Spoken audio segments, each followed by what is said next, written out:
कहाँ से किताब में आपका स्वागत है और आप देख रहे हैं मेरा YouTube channel Himanshu Bajpai official.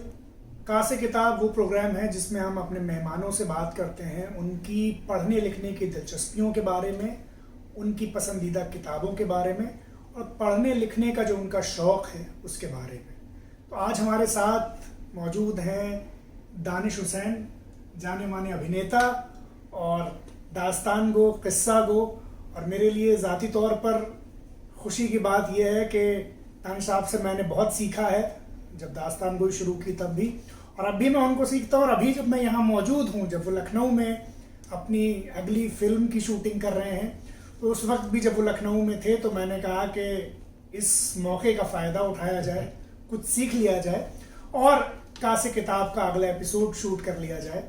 तो आज दानिश साहब हमारे साथ हैं, हम उनका स्वागत करते हैं। सर बहुत शुक्रिया कि आपने वक्त दिया, और बहुत ख्वाहिश तो थी ही कि आपसे बात करें कहाँ से किताब के लिए, लेकिन ज़्यादा खुशी इस बात की है कि ऑनलाइन ना हो करके हम रूबरू बात कर रहे हैं। ये इसे कहते हैं मन्ना फ्रॉम हेवन है कि आज के दौर में जब आदमी एकदम लॉकडाउन में जूम पे सब कुछ कर रहा है, वहाँ हमें ऐसा इत्तेफाक मिल जाए कि हम जो है वो साथ में सामने बैठ के, तो ये बहुत जिसे कहते हैं सोने पे सुहागा है। क्योंकि अब तक जितने भी एपिसोड हुए वो सब ऑनलाइन ही हुए। जी। तो ये पहला एपिसोड है कहाँ से किताब का जो कि रूबरू हो रहा है। जरा नवाजी, शुक्रिया। क्या बात है। तो मुझे, मैं पहला सवाल जो पूछता हूँ वो आमतौर पर यही होता है जो मैं आपसे पूछने वाला हूँ कि कुछ किताबें जो आपके मुताबिक हर इंसान को, हर हिंदुस्तानी को पढ़नी ही चाहिए। अगर वो फहरिस्त निकाली जाए तो वो तो बड़ी लंबी फहरिस्त है, चुनिंदा मुंतखब। क्योंकि उसमें मसला ये है कि वो जो किताबें हैं वो उस ज़बान आज लोग समझते ही नहीं। अब मेरे ख्याल से, जैसे मैं कहता हूँ, आदमी को रामचरितमानस ज़रूर पढ़नी चाहिए। अगर आप हिंदुस्तान और हिंदुस्तान की तहजीब की बात करते हैं तो तुलसीदास की रामचरितमानस आपको पढ़नी चाहिए, कबीर के दोहे पढ़ने चाहिए, दस्तखान पढ़ना चाहिए, रहीम पढ़ना चाहिए, जायसी पढ़ना चाहिए। अब इधर चलेंगे तो आप गालिब पढ़ना चाहिए, कभी तकीमीर पढ़ना चाहिए, मोमिन को पढ़ना चाहिए, इकबाल को पढ़ना चाहिए, फैज़ को पढ़ना चाहिए, हादी मोहम्मद रुस्वा को पढ़ना चाहिए, मंटो को पढ़ना चाहिए, इसमें चुगताई बरतुल्लाह हैदर को पढ़ना चाहिए, कृष्ण चंद्र को पढ़ना चाहिए, निर्मल वर्मा को पढ़ना चाहिए, श्रीलाल शुक्ल को पढ़ना चाहिए। तो फहरिस्त जो है वो बहुत लंबी है, और उसमें मतलब इन सब लोगों ने एक से एक, जिसे कहते हैं, अदबी कारनामा छोड़ा है। तिलिस्म होशबा को पढ़ना चाहिए, चंद्रकांता को पढ़ना चाहिए, तारीख़ पढ़नी चाहिए। तो किताबें तो बेशुमार हैं, समंदर है, अथाह समंदर है। आप कहाँ गोता लगाना चाहते हैं, आप ये तय कीजिए। तो और लोग अक्सर मुझसे आके पूछते हैं, सर क्या कुछ दो चार किताबों के नाम बताइए। मैं ये कहता हूँ कि भाई आप दो चार किताबों के नाम की फिराक में ना रहिए, आपको जो मिलना है पढ़िए, और जब आप वो पढ़ेंगे और आपकी उसमें रुचि बनेगी, वो रुचि खुद आपके लिए रास्ता खोलेगी और आपको ले जाएगी किसी और के पास। चलिए मैं इस सवाल को बदल देता हूँ।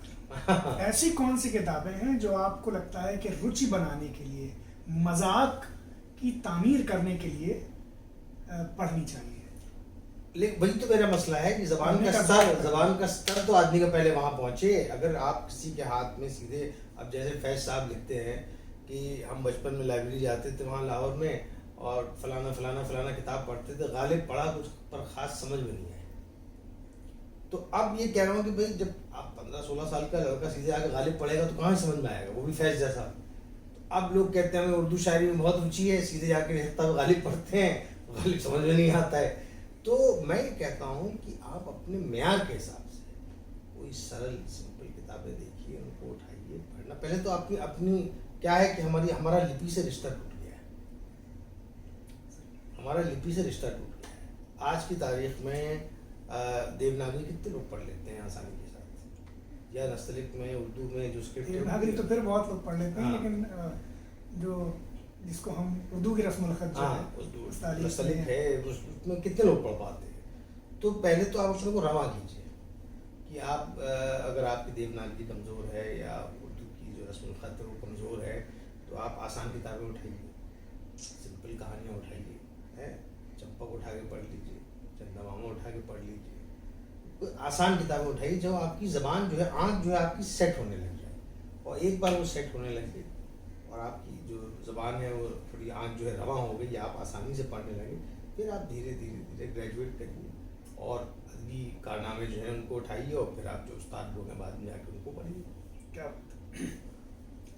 अच्छा, मुझे ये बताएं कि हाल फिलहाल में आप कौन सी किताबें पढ़ रहे हैं या आपने कौन सी किताबें पढ़ी हैं जो आपको अच्छी लगी हैं? अरे बहुत सारी भाई, क्या बात, देखिए ये सब आप किताब देखिए, मैं यहाँ लखनऊ में हूँ शूटिंग के लिए, जी, ये मेरा प्राइवेट स्टडी रूम नहीं है, जी, लेकिन आप ये किताब देख रहे हैं, ये किताब देख रहे हैं, वहाँ रखी सब किताब, ये सब किताबें साथ चलती हैं, ये सब मेरी कंपेनियन है, मैं इन्हीं के साथ रहता हूँ।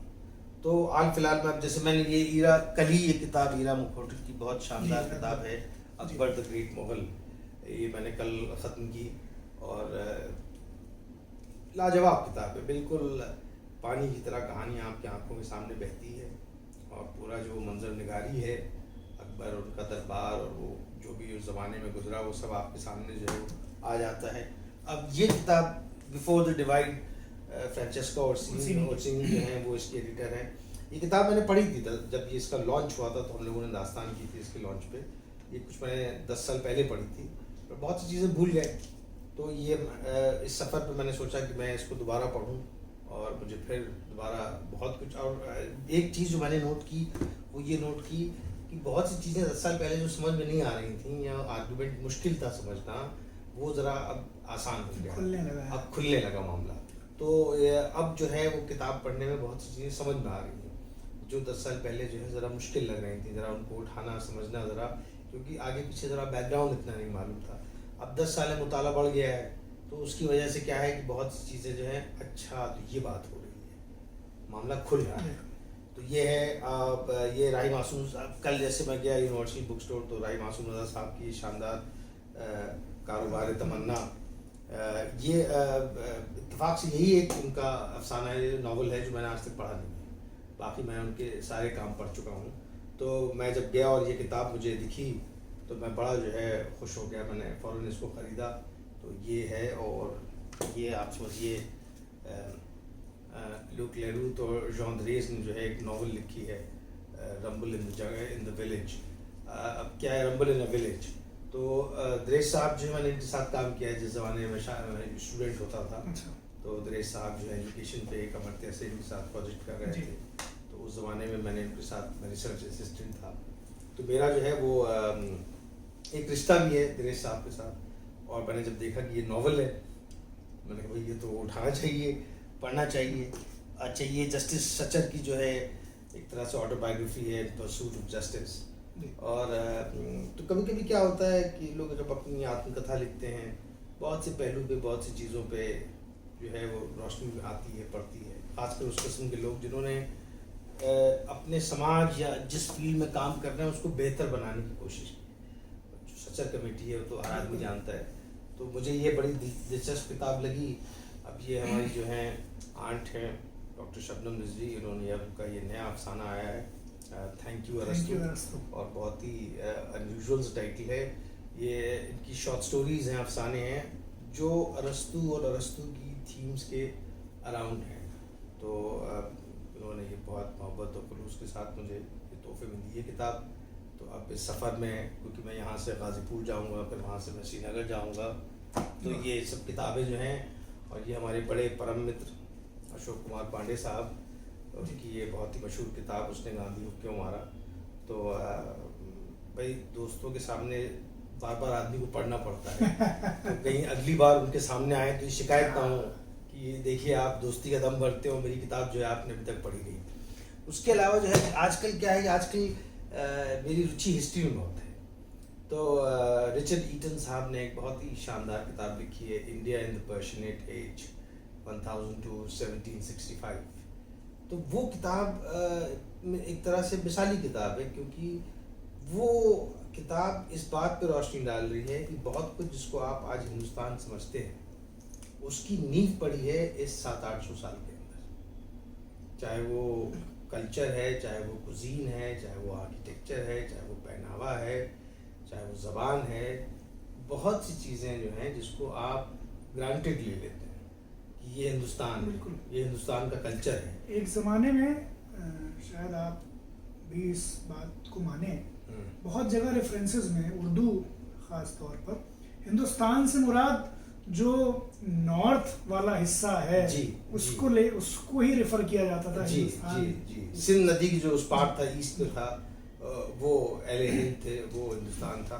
तो रिचर्ड एम ईटन साहब की जो किताब है वो बहुत इस बात को वाज़ेह करती है कि ये जो एक हिंदुस्तान का एग्जिस्टिंग एक सांस्कृतिक कल्चर था और उसमें पर्शियन कल्चर जब आके मिला तो दोनों का जो ये समागम हुआ तो उसकी तकरार से बहुत सी चीज़ें नई उभर के आई जो हिंदुस्तान का जुज़ बन गई। और बाद में हिंदुस्तान जिसको आज हम समझते हैं या टेक ग्रांटेड लेते हैं कि भाई यही हमारा मुल्क है, वो चीज़ें जो हैं उनकी नींव जो पड़ी है वो इसी 700-800 साल के अंदर पड़ी है। तो रिचर्ड एम ईटन साहब की किताब बहुत शानदार है। फिर मनु बिल्लई साहब हैं जी, और उनकी किताब मैंने पढ़ी बहामनी किंगडम्स के बारे में और कैसे बहामनी किंगडम्स जो टूट के 5 मुख्तलिफ किंगडम्स बने, बीजापुर, गोलकुंडा, अहमदनगर। तो वो बहुत शानदार किताब है। उसमें जो है बहुत सी चीज़ें जो है वो वाज़ेह होती हैं क्योंकि अक्सर क्या है कि हिस्ट्री जो है वो मुग़ल कल्चर के पास या दिल्ली सल्तनत के आसपास ही रहती है फोकस। तो बाकी और भी तो भाई विजयनगर भी चल रहा था, है बंगाल में भी हुकूमत चल रही थी, कश्मीर में जैनुलाब्दीन बादशाह बैठे हुए थे, दक्कन के ये सारे अम्बायर्स थे।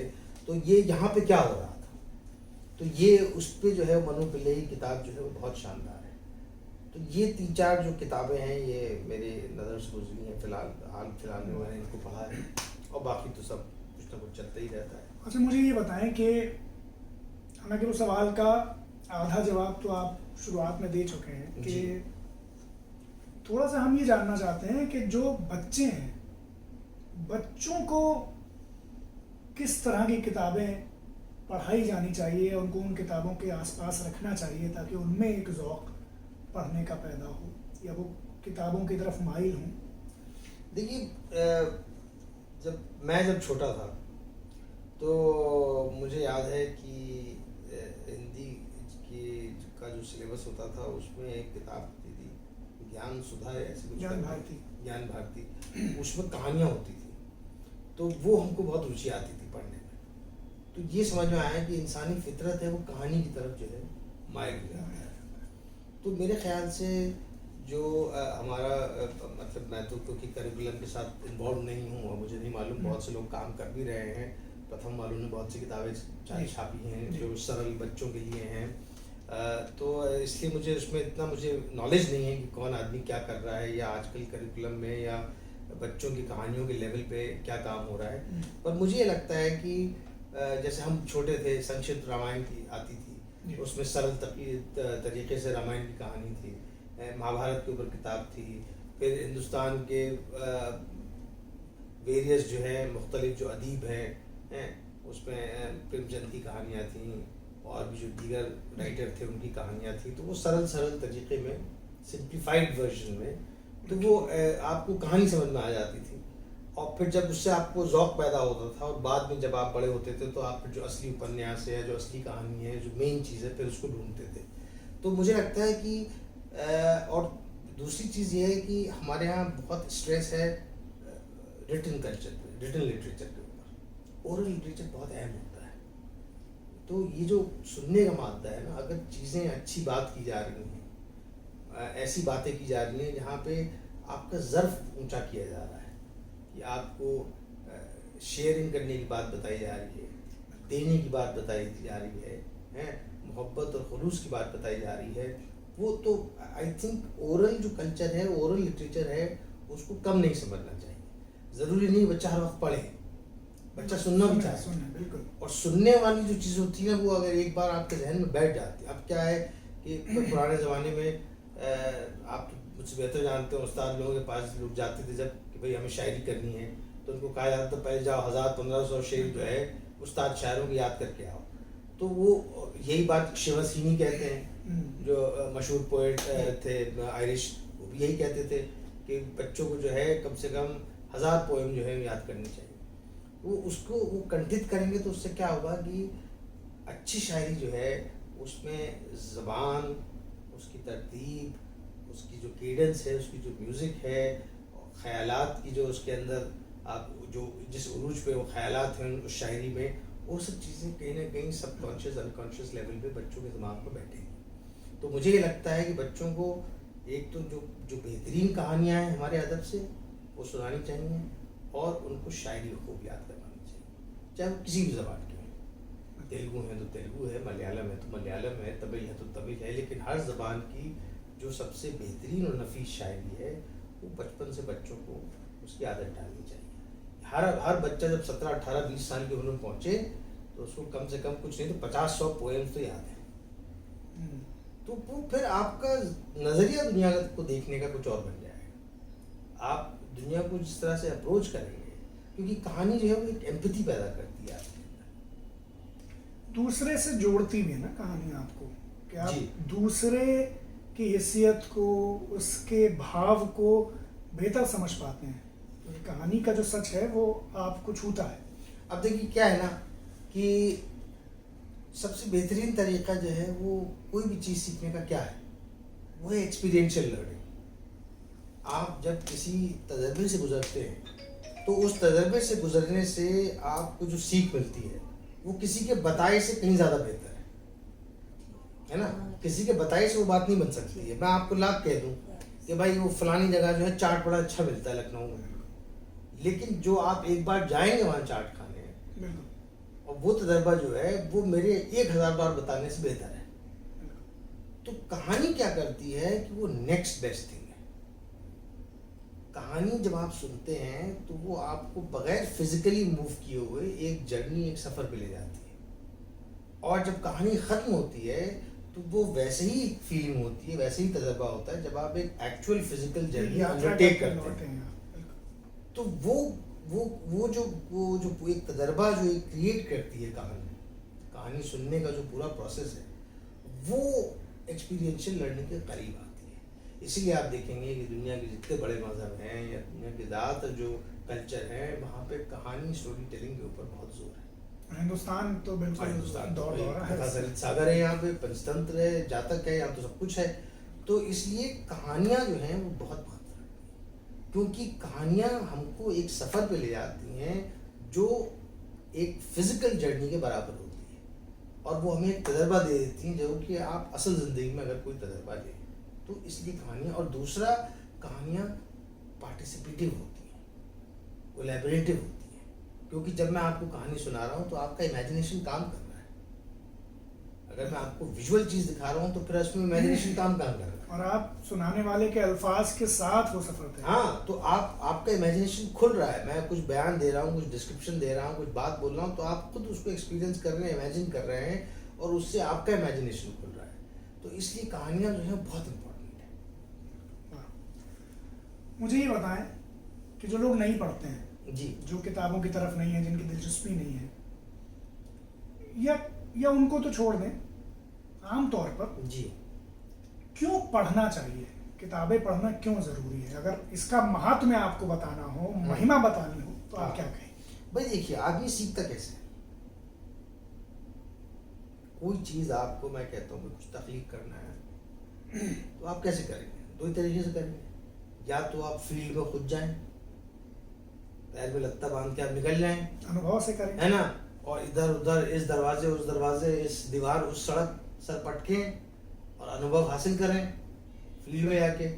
या आप सेकेंडरी सोर्स पे जाएं, किसी और ने रिसर्च कर रखी है, आपने जाके वो किताब निकाली, वो उसका मटेरियल निकाला, डेटा पढ़ा वहाँ से और किया। दो ही तरीके से आदमी कर सकता है, या तो खुद अनुभव करे या किसी और के सहारे। किसी और ने कुछ काम किया है, उसने भाई दीवार जो है यहाँ तक खड़ी की थी, उसमें आपने 2 ईंट और लगा दी और अपने रिसर्च उसको और ऊपर कर दिया। तो अब जो लोग ये कहते हैं कि भाई उनको ज़रूरत नहीं है किताब पढ़ने की, ठीक है भाई, मत पढ़िए, कोई बंदिश नहीं पढ़ना चाहते आप नहीं पढ़िए। लेकिन जो अनुभव आप 50 साल ज़िंदगी का लगा के, अपनी ज़िंदगी के 50 साल आप ज़ाया करके जो अनुभव हासिल करेंगे, और वो भी अल्लाह जाने कितना बढ़िया अनुभव होगा या नहीं होगा, वो आधे घंटे में मंटू की एक कहानी आपको दे सकती है। क्या इसमें चौथा है कि एक कहानी आपको आधे घंटे में वो 50 साल का निचोड़ दे देगी, उससे बेहतर दे देगी। तो इसलिए पढ़ना बहुत ज़रूरी है, क्योंकि आपकी फिजिकल लिमिटेशन है, आप हर जगह नहीं घूम पाएंगे ना हर जगह घूम पाएंगे, ना हर कल्चर का एक्सपीरियंस ले पाएंगे, ना हर चीज़ का आनंद उठा पाएंगे, कोई फिजिकली पॉसिबल नहीं है। और अगर फिजिकली पॉसिबल हो भी जाए तो ज़रा ही नहीं है। एक टिकट आपको लखनऊ से मुंबई का करना होता तो 4 बार आप बैंक अकाउंट देखते हैं, यार 8,000 रुपये टिकट है, वापस आएंगे 16,000 रुपये निकल गए। और यहाँ अगर मैं कहूँगा नहीं 10 शहर घूम के आओ हिंदुस्तान के, तो कोई स्पॉन्सर मिले तगड़ा, कोई सेठ आदमी कहे हाँ भैया हिमांशु घूमो, हम तुम्हें देते हैं पैसा, ऐसा नहीं होता ना। तो नेक्स्ट बेस्ट चीज़ क्या है कि भैया जो आदमी घूम के आया है, किताब लिखी उसके बारे में, उसको उठाओ, पढ़ लो, तजर्बा हासिल कर लो वहाँ से। तो किताब जो है वो इसलिए पढ़ना ज़रूरी है कि आपके लिए फिजिकली पॉसिबल नहीं है पूरी दुनिया को अनुभव करना, आप कर ही नहीं सकते, लिमिटेड है सब कुछ, शेल्फ लाइफ लिमिटेड है आपकी। अब हम इतनी किताब पढ़ें, कितनी किताब पढ़ सकते हैं? दुनिया में कितनी किताबें छप चुकी हैं, अनगिनत बेशुमार किताबें, हम कितनी किताबें पढ़ सकते हैं? बहुत बहुत तेज भी पढ़ेंगे तो भाई 2-3 दिन तो एक किताब खत्म करने में लगेगा, मतलब महीने में 10 किताब, साल में 120 किताब, 50 साल की जिंदगी, तो आप हिसाब कर लीजिए कितनी, कुछ हज़ार किताबें। दुनिया में किताब कितनी छपती है, हर साल कितनी किताबें छपती हैं, तो कितना कुछ है जो हमारे हाथ में नहीं आ सकता है। तो फिजिकल लिमिटेशन है, पढ़ने की लिमिटेशन है, उसमें आदमी को यही करना चाहिए कि जितना अपना दायरा बड़ा कर सके कर ले। कुछ दायरा अपना फिजिकल अनुभव से करेगा, कुछ दायरा किताब पढ़ के करेगा। अगर आप एक सोर्स काट दे रहे हो कि भाई मैं नहीं पढ़ूंगा, तो आप तो खुद ही अपना रास्ता बंद कर रहे हो, तो इसमें कहाँ की अक्लमंदी है? तो मेरे ख्याल से तो किताब पढ़ने में अक्लमंदी है। अच्छा, मुझे ये बताएं कि किताबों से जुड़ी कोई जगह, कोई दुकान, कोई लाइब्रेरी, कोई नुक्कड़ जो आपका फेवरेट हो, और उससे जुड़ी कोई एक हसीन याद अगर आप शेयर करना चाहें। भाई वो खान मार्केट जाते थे हम दिल्ली में, वहाँ बारी सन्स होती थी, द बुक शॉप होती थी। बुक शॉप में अब तो वो सब दोस्त हैं, उस ज़माने में भाई जाते थे, वो खूबसूरत सी महिला थी, तो जाके वहाँ उनके चक्कर में 2 किताब खरीद लाते थे। बारी सन्स था, कलेक्शन अच्छा था। ये कुछ दिनों में कुछ 6-7-8 महीने हमने मैकमिलन में नौकरी करी थी, तो दरियागंज और आसफ अली के इलाके में रहते थे, तो सारे पब्लिशर वहीं पे होते थे। तो एक इंडियन बुक डिपो होता था वहाँ आसफ अली रोड पे, और राजकमल का ऑफिस होता था यहाँ दरियागंज में। तो ये सब पता होता था, तो हमें मालूम होता था जो चीज़ बुक स्टोर में नहीं मिलेगी वहाँ चले जाएंगे। मार्केट, हाँ, जामा मस्जिद में जो है वो उर्दू बाज़ार होती थी, तो वहाँ चले जाते थे, 1-2 दुकानें थी, तो यही सब था। फिर लखनऊ आए तो भाई यूनिवर्सल जाते थे, वो जो आपका अमीनाबाद में दानिश महल है, वहाँ चले जाते थे। उसके अलावा अब बम्बई पहुँचे तो बम्बई में क्या है कि एक तो स्टैंडर्ड दुकान होती थी, अब तो बंद हो गई, बहुत मशहूर दुकान होती थी, किताब खाना है, और ये पृथ्वी बुक स्टोर है। तो पृथ्वी बुक स्टोर पे है वो, वहाँ पे उस्मान भाई हमारे चलाते हैं दुकान वो, और उनका कलेक्शन बड़ा इक्लेक्टिक है। तो मैं क्या करता हूँ कि उस्मान को लिस्ट दे देता हूँ हर महीने 8-10 किताबों की, भैया ये मंगा दो, और जब वो मंगाते हैं मैं इंतज़ार करता हूँ, जब वो आ जाती है तो मैं उनको पैसा दे देता हूँ, किताब ले लेता हूँ उनसे। तो मेरा एक रिश्ता, क्योंकि एक तो मैं वहाँ पृथ्वी नाटक करने जाता हूँ, और वहाँ बुक स्टोर भी है, तो मैं बुक स्टोर से भी मेरा एक रिश्ता है। तो यही मेरी फेवरेट चीज़ें हैं। किताबों को बहुत शौक है, और जैसे दुनिया में सबके साथ होता है वो मेरे साथ भी होता है, कि ख़रीदता कहीं ज़्यादा हूँ, पढ़ता बहुत कम। तो कम से कम आप समझ लीजिए 60% जो है किताबें मेरे कमरे में मैंने पढ़ी नहीं। इस लालच में भी खरीद लेते हैं, खरीद लिए तो आप पढ़ भी लेंगे कभी? नहीं, मैं इसलिए किताबें खरीदता हूँ कि अगर मैंने ये किताब इस वक्त नहीं खरीदी, मैं ये टाइटल और ये किताब भूल जाऊँ, और बाद में फिर वो ये किताब मेरे हाफ़िज़े ज़हन से निकल जाएगी, और मैं इसलिए ख़रीद लेता हूँ कि भाई चलो आज नहीं तो कल कभी ना कभी तो पढ़ लूँगा। तो ये किताब उठा के रख लो, क्योंकि क्या है कि इतना इन्फॉर्मेशन जो है वो इनंडेट कर दिया गया है हमको, इतना एक सैलाब इन्फॉर्मेशन का रोज़ हम लोगों के पास आता है कि हम लोग जो हैं उसमें डूब जाते हैं। और आप इससे पहले कि आज की खबर से उभरें, आपके ऊपर नई खबर का सैलाब आ जाता है, तो उसमें आदमी मिस कर जाता है। तो इसीलिए अब आप देखें, कुछ अच्छा लगा, पर्ची लगा दी, भाई कल कुछ हवाला हो, किताब पट से खोली, यहाँ देख लिया यहाँ पे ये चीज़ है, किताब अच्छी लगी खरीद ली कि जब मौका मिलेगा कभी ना कभी तो तौफीक होगी पढ़ लेंगे। ये भाई ज़रा मसला है। अच्छा, मुझे ये बताएं कि कोई एक लेखक या कोई शायर या कोई मुसन्निफ जिसके आप दीवाने रहे हों, मतलब दीवानगी के हद तक पढ़ा हो, अरे या फॉलो बहुत किया हो, भाई, और कोई मिसाल अगर आप। अमेरिकन नॉवलिस्ट थे सॉल बेलो, और क्या शानदार लिखते थे। अब वो हर चीज़ उनकी जो है, कुछ भी लिखा हुआ मिल जाए कहीं से। अपना राय मासूम रज़ा साहब थे, कुछ भी जो राय मासूम रज़ा साहब ने लिखा है। अब इस बार आए तो जैसे मैंने आपसे कहा कि ये किताब जो है कारोबारी तमन्ना, ये मैंने नहीं पढ़ी थी, मुझे जैसे ही मिली मैंने फ़ौरन ये किताब खरीद ली। उसके अलावा मुझे याद है मिलान कुंदेरा थे, जो किताब उनकी मिल जाती थी उसको उठा के पढ़ लेते थे। मंटो साहब थे, मंटो साहब ने जो लिखा, जहाँ लिखा, दस्तावेज़, कहानी, ये वो सब। शायर जब शायरों की बात आती, फैज़ साहब हुए, गालिब हुए। मीर को तो हमने इतना नहीं पढ़ा तो हम दावा नहीं कर सकते, पर गालिब हुए, फैज़ साहब हुए, अफजाल अहमद सैयद साहब हुए, नून मीम राशिद साहब हुए। तो इन लोगों का कुछ भी कलाम जहाँ मिल जाता है उसको उठा के जो है, जो भी है मिल जाए पढ़ लें बस उसको उठा के। तो ये फ़िलहाल तो यही 2-4 नाम याद आ रहे हैं। अच्छा, तो अब ये इंटरव्यू जो है अपने आखिरी बिल्कुल हिस्से जी। में है। मुझे ये बताइए, आप दिल्ली में थे, जी आप बेहतरीन दास्तानें सुनाते थे, फिर एक वक्त आया आप बम्बई में आए, एक्टिंग की दुनिया में पर आए रास्त आप आ गए बाज़ाब्ता, और अब वहाँ भी आप चमक रहे हैं।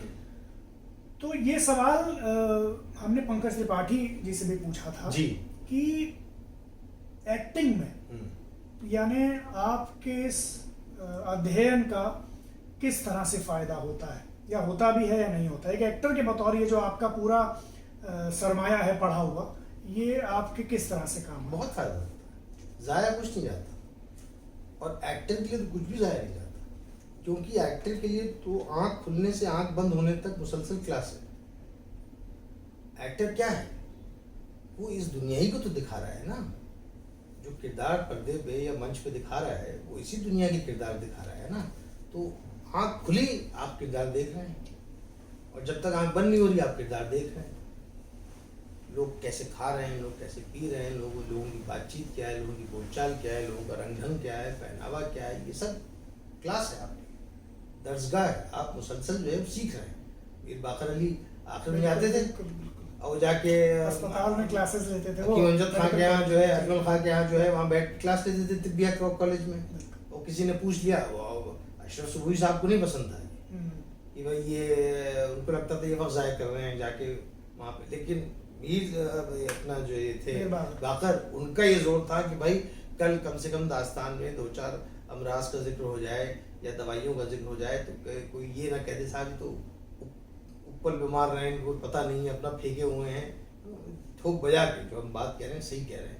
और जैसे कि मैंने आपसे पहली वाली बात कही कि भाई आप पर्सनली फिजिकली तो हर अनुभव नहीं ले पाएंगे ना, तो आप क्या करेंगे। तो अपना अनुभव बढ़ाने के लिए आप जो दूसरे लोग हैं जिन्होंने अनुभव से चीज़ें लिख दी हैं वो पढ़ेंगे, तो वो सब आपकी जो है वो मेमोरी में, आपकी बॉडी लैंग्वेज में, मसल मेमोरी में, हर चीज़ में इजाफा कर रहा है। तो वो यकीनन आपको, आप किसी भी बड़े एक्टर से पूछ लीजिए, चाहे आप पंकज त्रिपाठी से पूछिए, चाहे आप नीरज कपूर से पूछिए, चाहे आप नसीर भाई से पूछिए, चाहे शबाना से पूछिए, आप किसी से पूछ लीजिए, हर आपको यही कहेगा कि भैया पढ़ो, पढ़ना बहुत ज़रूरी है। तो और पढ़ने के साथ साथ मैं तो एक और चीज़ कहता हूँ, मैं तो शायरी याद करो, और शायरी ना सिर्फ याद करो, शायरी उसको कहो, पढ़ो, जिस तरह से शायरी का हक है उसे अदा करने का। क्योंकि शायरी किसी भी ज़बान में उस ज़बान का सबसे ऊंचा उत्तम जो है वो एग्जाम्पल है। तो जब आप ज़बान जो बेहतरीन लेवल पे है, बेस्ट लेवल पे है, अगर उस लेवल पे ज़बान जैसे लिखी गई है आप उसको अदा कर रहे हैं, अच्छे से उसका हक अदा कर रहे हैं, तो आप मुकालमा संवाद भी अच्छा बोलेंगे। तो और आप जितने भी बड़े एक्टर हैं आप देख लीजिए, चाहे हिंदुस्तान में देखिए चाहे हिंदुस्तान के बाहर देखिए, जितने भी बड़े एक्टर हैं शायरी अच्छी पढ़ते हैं, जो शायरी का हक है उसको उस अंदाज से अदा करते हैं। तो शायरी तो बिल्कुल आपको कंठित करनी चाहिए, और ना सिर्फ कंठित, आपको सुनाना चाहिए हर एक्टर। तो ज़ाया कुछ नहीं जाता मेरे भाई। आखिरी सवाल जी, जो किताबें आपने पढ़ी, लिटरेचर की मैं बात कर रहा हूँ, कौन सी ऐसी किताबें हैं जो आप, चूंकि आप फिल्म मीडियम को भी समझते हैं, खुद एक्टिंग करते हैं, कौन सी किताबें हैं जिन पर आपको लगता है कि फिल्में बननी चाहिए, और कौन सा वो किरदार है किसी किताब का जो आप एक्टर के बतौर खुद निभाना भी चाहते हैं? कभी आपको ऐसा लगा हो कि अगर ये पर्दे पर आए तो मैं इसे करना चाहूँगा? बहुत सी किताबें हैं, जैसे आधा गांव जो है वो राही साहब की, मुझे लगता है कमाल का डॉक्यूमेंट है, जो पार्टीशन, जस्ट अबाउट पार्टीशन और पोस्ट पार्टीशन जो हो रहा है वो उसको बहुत शानदार तरीके से दर्शाता है। और सबसे अच्छी बात मुझे आधा गांव की ये लगती है कि वो जो सिंक्रेटिक कल्चर जिसे लोग समझते हैं ना, वो सिंक्रेटिक कल्चर जो था वो ये नहीं था कि अपनी अपनी तहजीब छोड़ दी। वो जो उस ज़माने में भोजपुर का इलाका, गाजीपुर का इलाका, अवध का इलाका, वो सब अपनी अपनी जगह कट्टर थे। इधर वाले भी कट्टर थे, उधर वाले भी कट्टर थे। अपना कट्टरपना नहीं छोड़ते थे, लेकिन उसके बाद भी एक सामाजिक लेवल पे एक मेल मिलाप था, खुलूस था, मोहब्बत था, एक मुरव्वत थी। तो वो चीज़ बहुत शानदार तरीके से आधा गाँव दिखाती है। और मुझे लगता है कि वो ज़रूरत है इस तरह के लिटरेचर का वहाँ पे आना। और उसमें जो मुस्लिम दादा का कैरेक्टर है वो बड़ा शानदार जो द्वंद्व है एक तकसीम के साए में जी रहते समाज का, जी, वो भी उसमें बहुत, हाँ बिल्कुल बिल्कुल। तसव्वुर और है। क्योंकि आजकल मैं हिस्ट्री बहुत पढ़ रहा हूँ, तो अब जैसे पार्वती शर्मा की बहुत ही शानदार किताब आई है, इंटीमेट पोर्ट्रेट ऑफ जहांगीर, बहुत शानदार किताब है। और उसमें पार्वती शर्मा ने जो पूरा नक्शा खींचा है जहांगीर और अकबर के बीच में जो तनाव है, खासकर सक्सेशन को लेके, कमाल का है। वो मुझे लगता है वो हमारी तारीख में ऐसी ऐसी चीज़ें जो एक्सप्लोर नहीं की गई हैं, जिनको दर्शाया नहीं गया है। उसको या तो पॉपुलर आर्ट फॉर्म में मुगल आजम दिखा दिया आपने, उसको एक रोमांस स्टोरी बना दी, लेकिन वो जो एक्चुअल स्टोरी, जो बाप बेटे का जो एक बड़ा, जैसे कहते हैं शेक्सपियरियन लेवल का एक जो है वो द्वंद्व चल रहा है। ये एक बाप जो है वो बूढ़ा हो रहा है, उसके हाथ से हुकूमत जो है वो धीरे धीरे जो एक उसका पावर था वो कम होता जा रहा है। एक रेबेलियस क्रूअल सा उसका बेटा है और दोनों में जंग चल रही है। वो कमाल की चीज़ें हैं। या जैसे गुलबदन जो बाबर की बेटी थी, हुमायूं की बहन थी, वो गुलबदन का पूरा जो डॉक्यूमेंटेशन है, किस तरह से वो औरतें थीं हरम के अंदर और किस तरह से उनका इन्फ्लुएंस था पॉलिटिकल डिसीजन मेकिंग के ऊपर। तो ये सब चीज़ें मुझे लगता है कि हम लोगों को थोड़ा सा इवॉल्व करना चाहिए। थोड़ा सा हम लोग बहुत ही सतही बहसों में फंसे हुए हैं और बहुत ही मतलब छिछली चीज़ों में अटके हुए हैं। क्योंकि अगर हम थोड़ा सा एक ज़र्फ़ अपना ऊंचा करें, आला ज़र्फ़ हो, थोड़ी नज़र अपनी वसी करें, तो बहुत चीज़ें हैं यहाँ सीखने के लिए इस मुल्क में और समझने के लिए। कैरेक्टर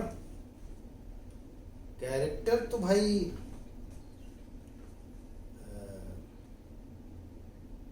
मैं यही कहूँगा टेक सिंह का कैरेक्टर है, अगर करने को मिले या गालिब मिल जाए कहीं प्ले करने के लिए, मीर कहीं मिल जाए प्ले करने के लिए, टोपी शुक्ला अगर मिल जाए करने के लिए, तो थोड़ा मज़ा आएगा सब चीज़ें।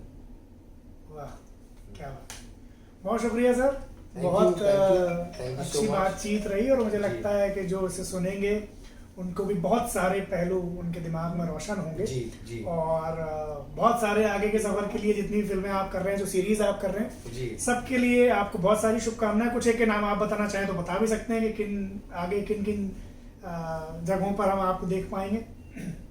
अभी देखिए एक नई फिल्म आ रही है पेंट हाउस करके अब्बास मस्तान साहब की, तो उसके अंदर मैं रहूँगा। उसके अलावा बाकी तो है, वो भी शूट चल रहा है, वो जब किसी अंजाम पे पहुँचे तो फिर उसके बारे में बात की जाए तो बेहतर है। क्या बात है, कुछ सुना दें चलते चलते। अच्छा, क्या सुनना चाहेंगे? लखनऊ में है, मीर अनीस से लेकर मीर तकी मीर और मजाज और तो मीर अनीस साहब के मर्सी कुछ बंदू याद आ रहा है। क्या बात है कि नमक खान तकल्लुम है, फसाहत मेरी नातक़े बंद है,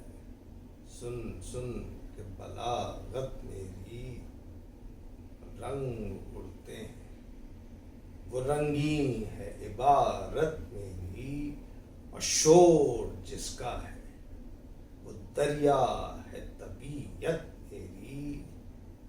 उम्र गुजरी है इसी दश्त की सयाही में। पांचवी पुश्त है शब्दीर की मद्दाही में। और एक कतरे को जो तू बस्त तो कुलजुम कर दूं। क्या बहर मवाज फसाहत में तला तुम कर दूं। माह को महर करूं जर्रों को अंजुम कर दूं। गुम को माहिर अंदाज तकल्लुम कर दूं। दर्द सर होता है बेरंग न फरियाद करें बुलबुलें मुझसे गुलिस्तां का सबक याद करें। क्या बात। लखनऊ में आदमी बैठा है तो मेरा निसी क्या क्या बात। चाहिए। किसी दिन आप शूटिंग से फारिग हो तो चलते हैं वहाँ मीरनीस की ड्योढ़ी पे। अरे भैया तो उनकी सलाम मज़ार करना पर बिल्कुल बिल्कुल चलिए हमारे साथ किसी दिन। ले चलिएगा। मीरा नीस मिर्जा दबीर बेगम अख्तर सब नवल किशोर सब। ये 2 4 5 लोग जो हैं वो क्या करें ये असल लोग हैं जो तहजीब को ऐसे कहते हैं जिन्होंने बांध के रखा है। मुहर्रम हाँ आने वाला है तो बिल्कुल आप जब मौका ले जाएं कम से कम मीर अनीस मिर्जा दबीर बस। बेगम अख्तर और चौथा नाम कौन सा किया था मैंने। नवल किशोर तो खैर हाँ नवल किशोर साहब जो मजाज और मजाज के- तो जहाँ भी हो तो ये जरा तो बिल्कुल वहीं पर है जहाँ आप अक्सर जाते हैं। अरे बिल्कुल तो मैं यही कहूँगा। शुक्रिया Thank you. शुक्रिया।